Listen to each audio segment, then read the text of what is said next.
When a child registers, we need to write the parent's phone number, parent's email, and the parent's in. We can also choose fingerprint or Face ID. My name, for example, is Alex. I was born on March 31st, 2013 year. Then we tell about our needs.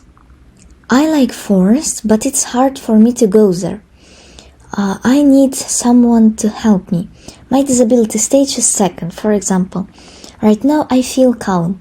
Then we choose, do you have full family? Next, what do you like? Nature, music, drawing? I want to become artist. I love the forest. All this is saved in my profile. I can also take courses and play games. For example, in this game the palette shows, I choose palette. And it shows red, and this means it is wrong. If I choose a pencil, it will be correct. Now, for example, I feel sad. They tell me talk to virtual friend. If I feel happy, he says something different.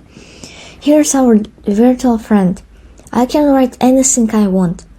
For example, how are you? I'm glad to hear that. Remember, you make big progress every day. Also, we can write to other children and friends, psychologists, teachers in courses, and so on.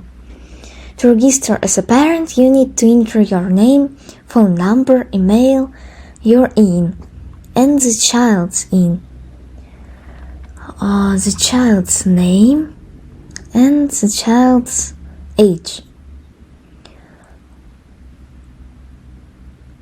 And we successfully registered. On the panel we can see the child's safety, progress, mood, and more.